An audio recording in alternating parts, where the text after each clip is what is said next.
coming on to one of our Dapr community calls. This is essentially where we get everyone together and talk about some of the new and amazing things that are happening, both within Dapr as a product and also with Dapr as the community. So we usually have different talks and presentations, and we share different updates and things of that nature. So definitely appreciate you joining us. Definitely thank you so much for being here. For the folks that are watching us live, I'd definitely love to know where everyone is calling in from. I know we have Dapr users from all across the world. So, if you're watching us from Germany or India or Australia or even in the United States, definitely go ahead, use the chat. Feel free to drop a message in the comments and just let us know, where are you watching from and what is it exactly that you do with Dapr. Now, let's move forward with our agenda really quickly. So, quick update to the agenda. Originally, we had Ryan Winter coming on to talk to us a little bit about Azure IoT and Dapr pluggable components. Well, sorry to say, due for a series of unfortunate events, that's not happening. But Yaron is here, and we all love Yaron. Yaron is one of the original founders of the Dapr project, and he's going to be talking to us about the Outbox pattern and payload projections, which I think is slated to come in the release of 1.4c of Dapr. So we're going to do a little bit of that today. We're going to do our community show and tell. We're going to give you all a little bit of updates, and again, hopefully we'll have a good time talking about Dapr. And again, too, for folks that are curious, if you want to know a little bit more about the Dapr community, I just added a link to the bottom of the screen. Feel free to head over to github.com/Dapr/community. You can learn about these community calls. You can learn about how you can get involved in Dapr.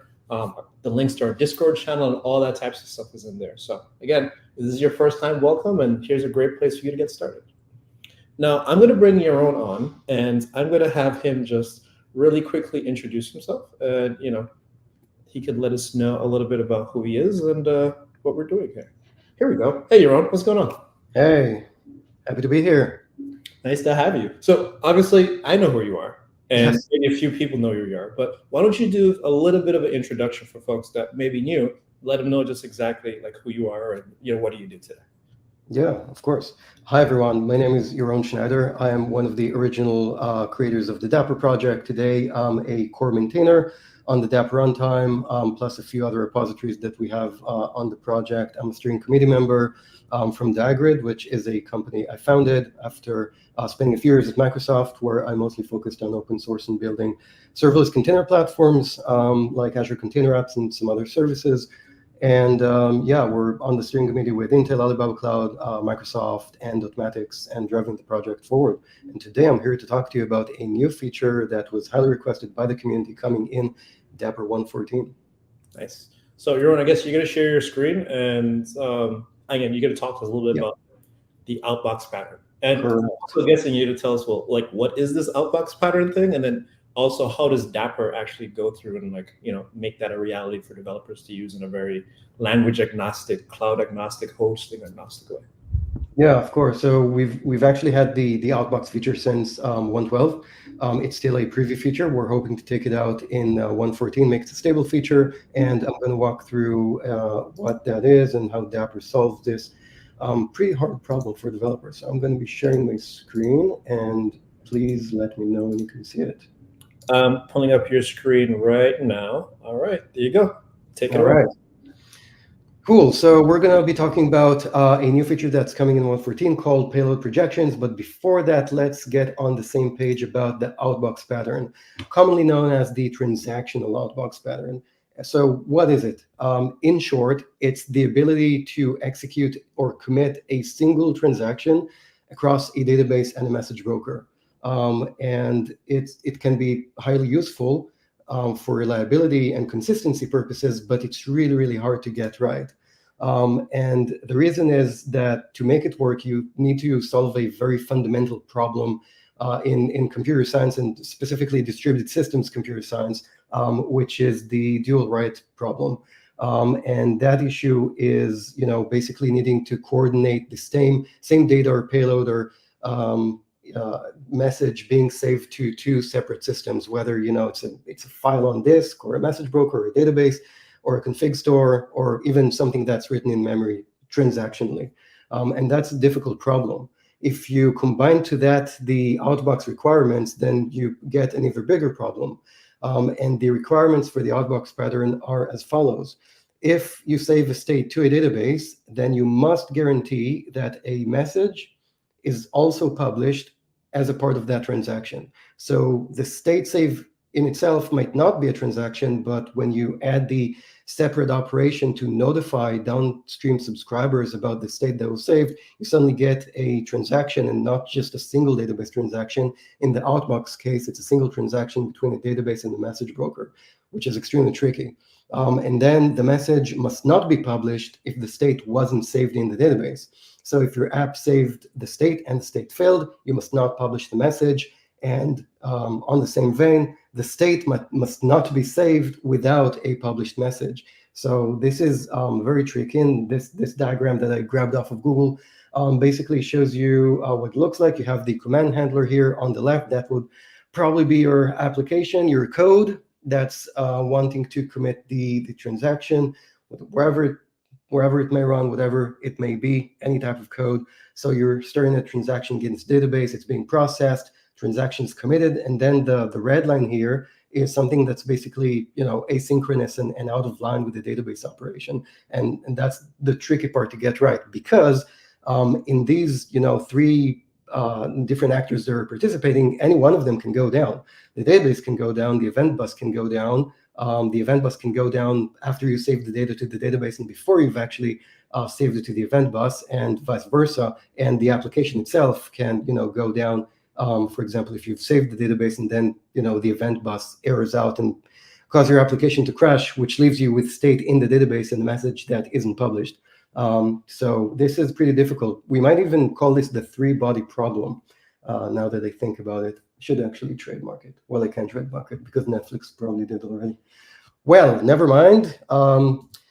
In Dapr, we have Dapr Outbox, which solves this problem completely. We have solved the dual write problem, and I can't go into very technical details about how we did that here because we don't have time, but I am going to write a blog post that basically demystifies how this is being done. As a sneak preview of that blog post that's coming up, we used something that I call the anticipator pattern. That thing I am going to trademark probably. But using Dapr, you can actually combine any number of Dapr supported state stores and pub sub brokers to achieve this.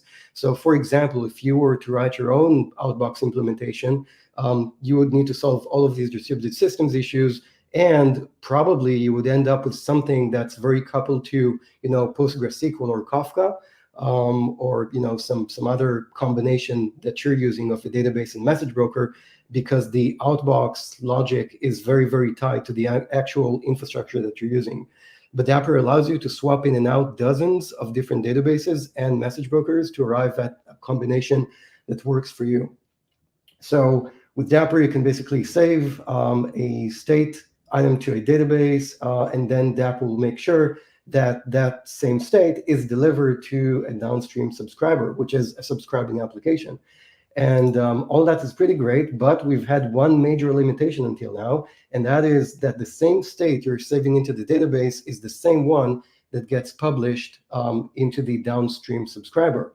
And while that is useful, also in a lot of cases it might prove unuseful because you simply want a different payload. And that feedback we've heard loud and clear from a lot of our community members who are trying out this feature now. And I am happy to say that in 1.14, we're coming out with a feature called Outbox Projections, which basically works around that limitation.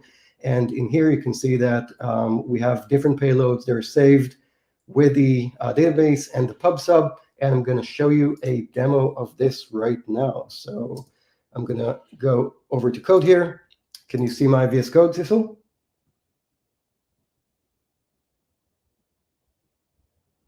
Can you hear me? Guess you couldn't hear me. I was talking to you. Yeah, that looks good to me. All right, cool. So this is a Node.js code. This is taken off of the Dapr tutorials. Nothing special here. 25 lines of code to create an event-driven app with Dapr. Here we're subscribing to a pub sub called pub sub. Well, that's not very original. And a topic named A. Okay, and we're also telling Dapr, hey, whenever a message arrives on the topic A, please send it to an endpoint on my application, on a route, to a route, listening on the path, which is also A. So here I'm just gonna console log, whatever comes in. Pretty simple. This is just Dapr stuff. No infrastructure here. We're completely decoupled from how we do PubSub, how we do event-driven architectures, what PubSub we're working against, and specifically from anything Outbox related. To make this work, we are defining the components in Dapr, because Dapr abstracts us not only from communicating with the infrastructure, but from all of the distributed systems work associated with interacting with the APIs for that infrastructure. And I have a state store here, which is a Redis state store. I'm running this sample using Kafka and Redis locally. So the state is going to be saved into Redis, while the PubSub message is going to be published into Kafka, and from there into an application that needs to be notified whenever we're saving state into the Redis database. So this is a Dapr component. If you haven't seen this before, this is Dapr's way to connect your apps with the infrastructure. So we have the Redis host, Redis password, and we have two specific Outbox metadata items here. I'm basically telling the state store, hey, this is Outbox enabled. So every time there is a state change, I want you to send the state change to this PubSub and specifically to this topic. And with the PubSub component, this is pretty simple. Just pubsub.kafka telling Dapr that I have a locally running Kafka broker here on localhost 1992. And that's it. That's all I need. So since I'm running this locally, I'm just going to use the Dapr CLI to run Dapr and my app. So if you haven't seen this before, this is a local tool that allows you to run the Dapr CLI and your application in one go. Very easy to get started with Dapr locally. So I'm just doing Dapr run, giving my application an app ID. This can really be anything. Just setting up the ports and telling Dapr the path to find these files so that it can connect to the Kafka broker and Redis state store that I have running locally. And the second command here, or the second major parameter here is node app.js, which is going to run my application after the sidecar is running. So we're going to hit this off. And we can already see that we are up and running. And we can also see this message here says my app is subscribed to the following topics. So Dapr gives me feedback about which topics I'm actually subscribed to. And we're basically good to go at this point. So I'm just going to go back into my application here. And this is going to be the code that's going to get triggered once we save the state to the database, right? So I'm not going to be talking this endpoint directly. I'm not even going to be doing PubSub directly.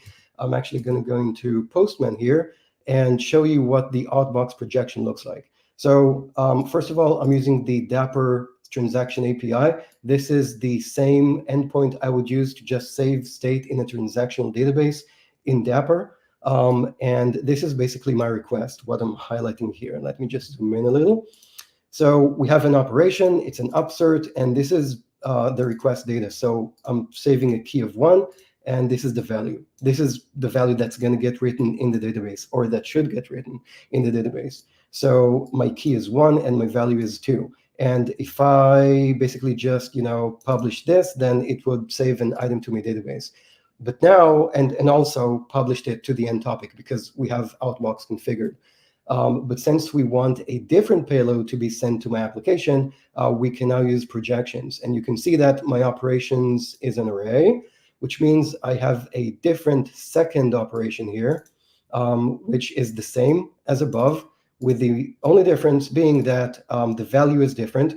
So the state that's going to be saved to the database is going to be the value of string 2, while the value that we want published into our application is actually a JSON payload with an event ID that I just made up here. And we're going to tell Dapr, hey, look, this transaction should actually not get saved into the database. This is a projection of this operation. Now, how does Dapr know that this is a projection of this same operation here? Well, we have the same key, right? So if you have the same key with this metadata item, then Dapr is going to say, hey, okay, well, this operation is not going to be saved into the database. Only this one is. And we're going to be using this value to actually send it to the application.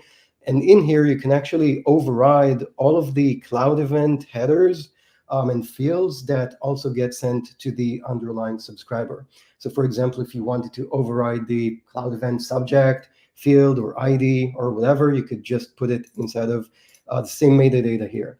And I'm also just saying that the content type is application JSON because this data type is JSON. And this is really all there is. We're basically committing a single transaction across Kafka and Redis using one API call, which is post in this case. Of course, this is also supported using any Dapr SDK today and using the gRPC clients.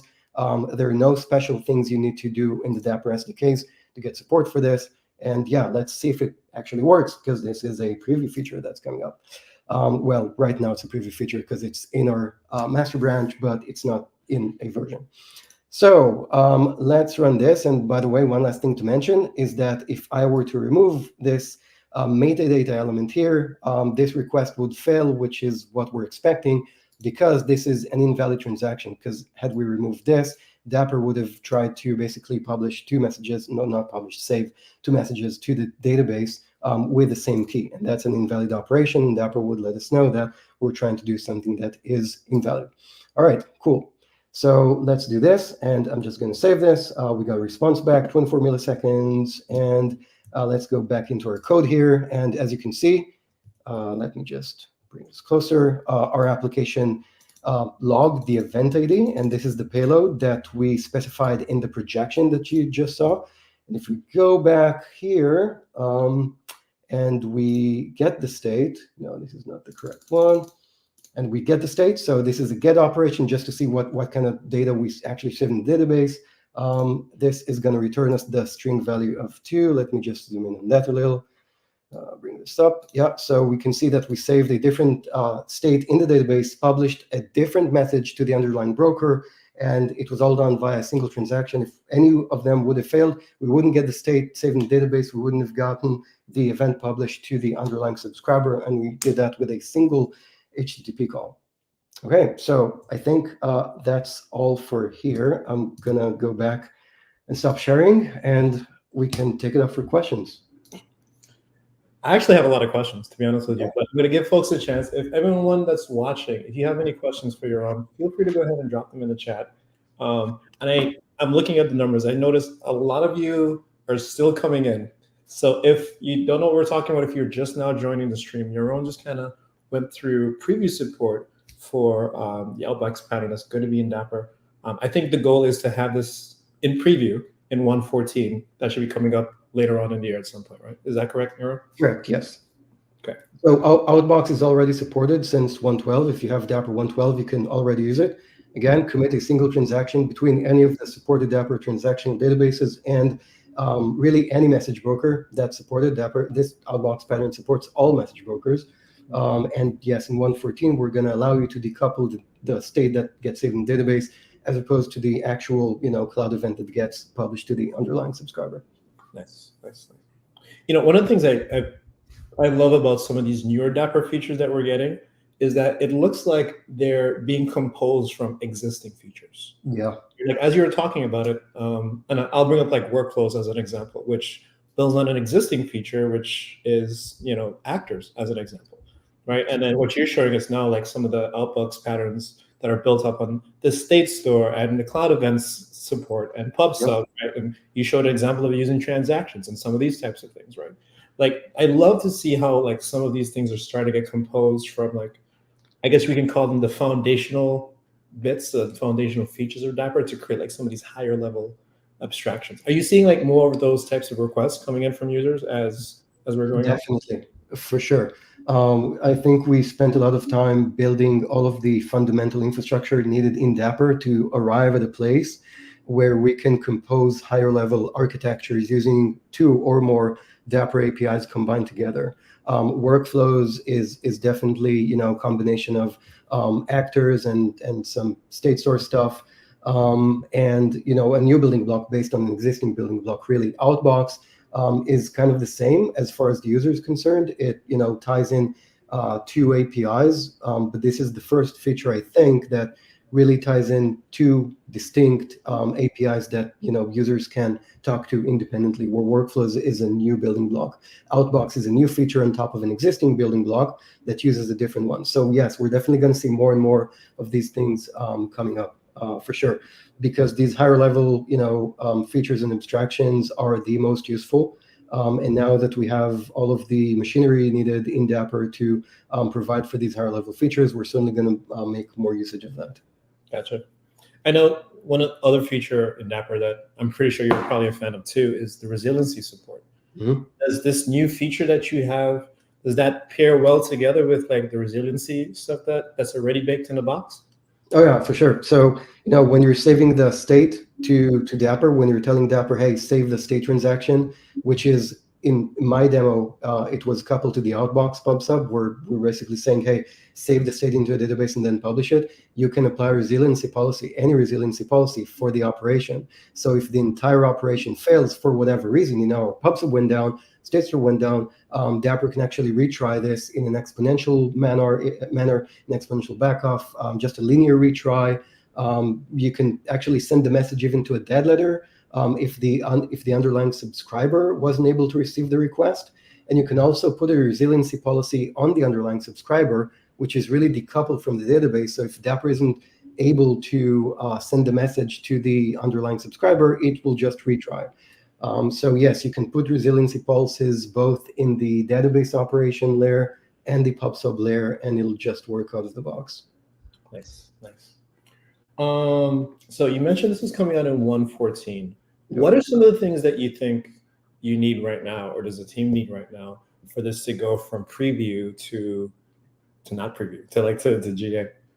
Yeah, so we've actually gotten a lot of feedback during 1.12 and 1.13, which led to this, major limitation being removed now in 1.14 to make it stable. In general, what we want from users is to try out preview features. That is the best thing you can do outside of opening PRs and issues to help the Dapr project. For example, we're coming out with a distributed cron API in 1.14, which is also going to be huge because it'll allow you, and this really also plays nicely with workflows, it allows you to schedule cron work jobs in Dapr in a distributed way. So if you have multiple replicas of an application, Dapr will actually make sure that when it hits your application, it'll only hit one specific instance. And that also removes a lot of boilerplate code and machinery that developers need to go through. But this is coming as a preview feature. We really need feedback about that. We're going to be putting out a lot of content out there about how to enable it. Spoiler, it's going to be pretty easy. It's a configuration flag on a Helm chart or a configuration. And then we want the feedback to just flow in and hear about your experiences, because otherwise, we can use our own test to try and get a feel for how stable things are, but there is nothing like user feedback. And so far, the Dapr community has been awesome. We just want people to continue giving us feedback and for more people to give us feedback. Gotcha. So let's say I've just installed 1.14, right? And I want to try out this preview feature. Is there anything special that I need to do, or do I just need to look at the docs and see what the endpoints are, install the SDKs, or is there any particular type of, other than setting up the state store and the pub sub, is there any additional configuration that I need to get that to work? Specifically for Outbox, no. Yes. You just look at the docs and you do what they say. Like what I just showed you is basically what you need to do. There were no other steps I took before showing the demo to get Outbox working. That being said, some preview features might explicitly need a flag to be turned on, and we have that on the Dapr configuration CRD or resource, where you basically explicitly say, hey, I want this preview feature to be turned on. And the reason why some features have that flag and some why don't is because of what we call true bypass. I'm not actually sure if this is only taken, from the guitar playing world, but if you play guitar, you have like effects that are going into the amp, and sometimes you just want a clean signal going through the guitar to the amp, and so you want a true bypass. So some of these features, if you actually enable them without doing anything else, they will alter the behavior of Dapr, which is why we're disabling them by default. And we're telling people, look, this might cause some issues, and you explicitly need to enable them. Other features like the Outbox pattern, they have true bypass. They don't do anything unless you actually explicitly use them. Gotcha. And so like you said, with this one, you don't have to do anything different.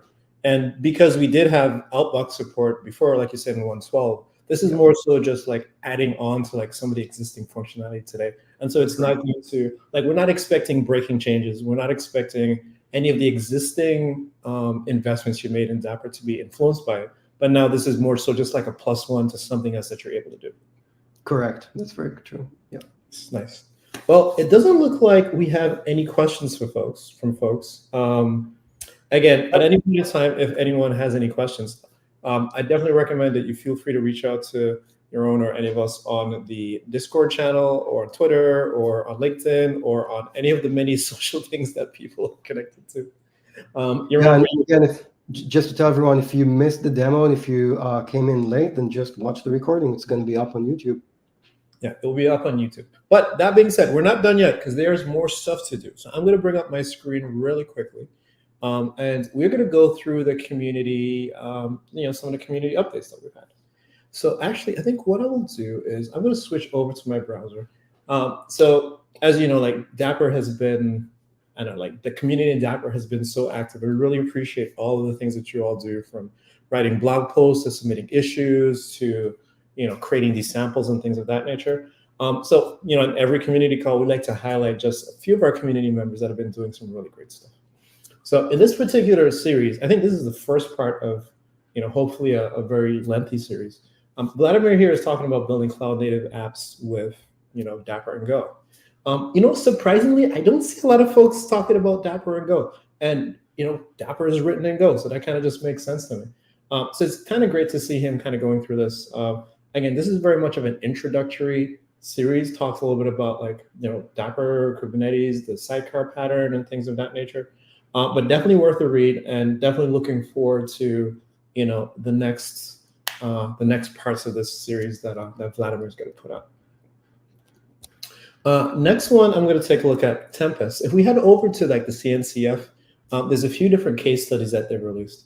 And this one is pretty interesting because this talks about a manufacturing company that has essentially, they're doing a lot of IoT work and how they're using Dapr to really help manage some of their IoT devices. As you can imagine, they're using Dapr actors and they're using PubSub and things of that nature. So definitely a good read. This is on the CNCF case studies section of their website, so make sure you check that out. And then also, let me scroll up a little bit. This was an interesting one too. DevReco is a company that's in the gaming sector. I don't think they actually make games, but they're within that space. And they talked about using Daprs, using PubSub and actors because they wanted to do some real-time event processing to be able to generate recommendations for players, which I thought was actually really cool. So this is also a good read. If you're interested in learning about how people are using Daprs or how you could use Dapr, what are some of the use case it covers, and what are some of the cool things that it does. Moving forward real quick, shameless plug, I actually did a talk on Dapr. This was actually a couple of weeks ago at the abpio.net conf. We talked a little bit about microservices and Dapr and .NET and some of the different things that it supports as well. If you all are doing anything with Dapr at conferences or workshops or anything of the sort, again, definitely feel free to let us know. We have a show and tell channel inside of the Git repo, and so definitely recommend that you head over there and share it with us. Now, that was these links. I'll make sure I put these links in the section, the description section of the video. For those of you that are watching us outside of YouTube, that's what I'm talking about. We're going to put it in the YouTube video description section, and we'll also make sure we share them inside of our show and tell section on the Discord channel as well. But just a couple other things that have been happening in the world of Dapr, getting across different conferences and whatnot. We've had folks been on the Cloud Native show. Our friends from Diagrid have done things on Dapr at scale. Our other community manager, Mark, there at the bottom right side, he has a video that talks about how you can contribute to Dapr. He has a whole README and badges and all kinds of fun stuff that's going on there. And here's some other talk about getting up to speed with Dapr. These are all videos that are available on YouTube right now. So if you want to go and check these out, feel free to just go into YouTube and look these up, and you'll be able to see, again, just some of the really cool things that folks are doing with Dapr today. And then across the social space too, Microsoft Build was there the other day, and as you can see, our friend Mark Krasinovich on the right-hand side there with the Dapr t-shirt on. So shout out to Mark and the t-shirt. Definitely love that. I don't have a T-shirt yet. I gotta sort that out. I need to talk to somebody to get me a Dapr T-shirt. I don't know if maybe y'all know a person that can help me do that, but I need to get that figured out. I need to get a Dapr T-shirt. But again, tons of different conferences. We have Box Days that happened in Brussels. At the bottom right side there, you can see like there was another webinar on Conductor from Dagger Conductor talking about how you can manage Dapr in Azure.